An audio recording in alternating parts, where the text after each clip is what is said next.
মাকে হারানোর পর বোঝা যায় মায়ের কথা। যে সকালে তুমি ঘুম থেকে উঠতে মায়ের ডাক শোনার জন্য, আজ সেই ডাক চিরদিনের জন্য থেমে গেছে। যে হাতে তোমার জন্য খাবার বানাতেন, ভালোবাসা দিয়ে মাথায় হাত বুলিয়ে দিতেন, আজ সেই হাত মাটির নিচে। যখন মা বেঁচে ছিলেন তুমি হয়তো বলেছ, মা আমি ব্যস্ত আছি, মা পরে কথা বলবো। কিন্তু আজ তুমি সময় পেলেও আর সেই কথা শোনানোর মানুষটি নেই। আজ তুমি চাইলে আর মাকে ফোন করে বলতে পারবে না, মা আমি পৌঁছে গেছি। আজ তুমি ঘরে ফিরলেও আর কেউ দরজায় দাঁড়িয়ে হাসি মুখে বলবে না, টেবিলে খাবার রাখা আছে, খেয়ে নিস বাবা।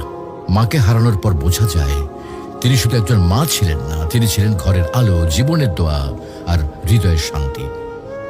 এখন বুঝতে পারো মা যে বারবার নামাজের কথা বলতেন, ভালো মানুষের সাথে চলতে বলতেন, এগুলো তোমার জন্য কত বড় উপহার ছিল।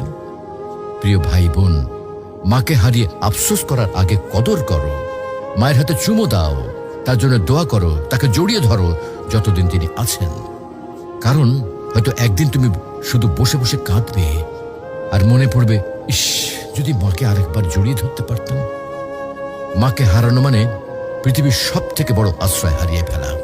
তুমি যখনই সময় পাও তোমার মায়ের সাথে সময় দাও, মায়ের জন্য দোয়া করো।